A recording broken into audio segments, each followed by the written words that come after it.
A Polícia Federal prendeu 3 pessoas na cidade de Ipatinga, Minas Gerais, acusadas de participar dos atos violentos do 8 de janeiro em Brasília. Repórter Felipe Machado.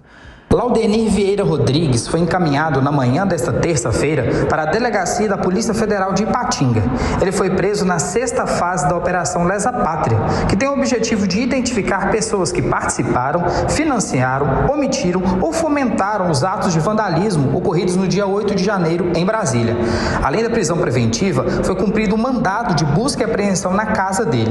Laudenir é ex-servidor público e divulgou nas redes sociais vídeos e fotos durante os atos que resultaram na depredação do Palácio do Planalto, do Congresso Nacional e também do Supremo Tribunal Federal.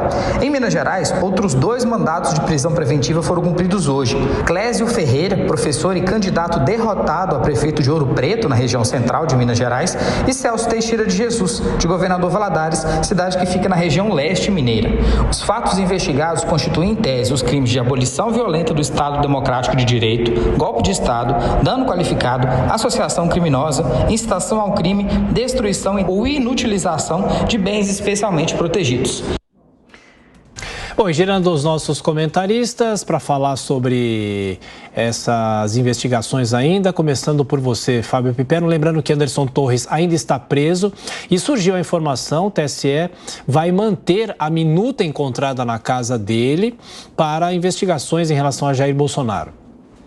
Sim, exatamente, né? Esse é um outro processo que corre no TSE, não tem nada a ver com o 8 de janeiro, o processo que inclusive foi aberto a partir daquele encontro com os diplomatas de vários países, ocorrido em julho do ano passado, quando, aliás, o presidente naquele momento fez duras críticas ao processo eleitoral brasileiro e, naquele momento, o TSE considerou que aquilo foi, no mínimo, bastante ofensivo e, claro, sem as devidas comprovações. Então, agora, a questão dessa minuta é algo realmente intrigante, porque o Anderson Torres também não fala, ele não se pronunciou nos momentos em que foram convocados lá os depoimentos, né, dos quais ele deveria, ou pelo menos teria a oportunidade de se defender. Então, continuam pairando dúvidas sobre a origem desses papéis. E vejam, o presidente do PL, Valdemar da Costa Neto, coisa de 3 semanas atrás, numa célebre entrevista ao jornal o Globo, também falou sobre isso. É que depois, quando foi depor, ele disse, falei demais, era bravata, era modo de dizer e tal, e acabou, de certa forma, recuando. Mas naquela entrevista ele falou, olha, esse tipo de papel chegava para todo mundo, todos nós recebíamos isso. A questão é saber o seguinte, quem é que manda isso? Qual era a intenção e quem foi a inspiração para esse tipo de minuta? Ô, Mota, sobre a Operação Lesa Pátria, que agora então prendeu mais 3 pessoas em Minas Gerais, a pergunta é, a polícia, a justiça estão conseguindo separar aqueles que foram manifestantes dos que foram vândalos, logo criminosos realmente? É uma excelente pergunta, Adriana. É difícil responder essa pergunta, né? A gente não tem elementos ainda.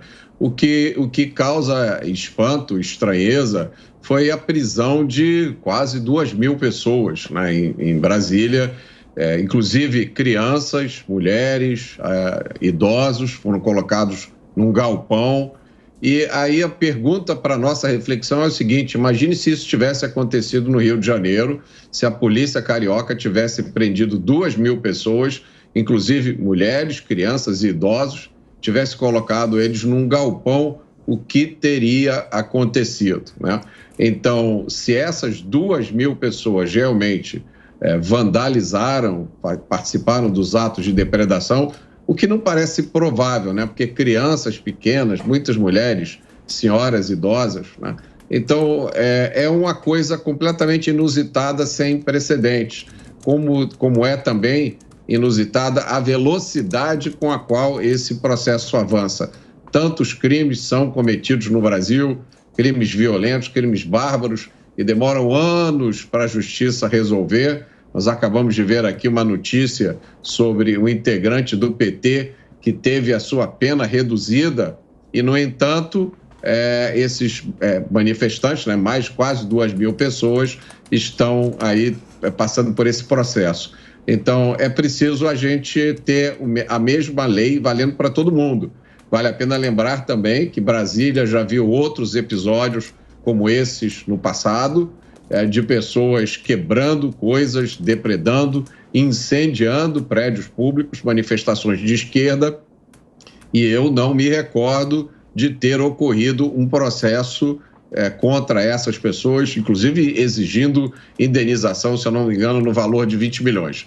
Então, essa sua pergunta é muito importante, porque é preciso separar as pessoas que foram envolvidas nos atos de vandalismo, que quebraram, que depredaram. Essas pessoas, não há dúvida nenhuma, precisam responder de acordo com a lei.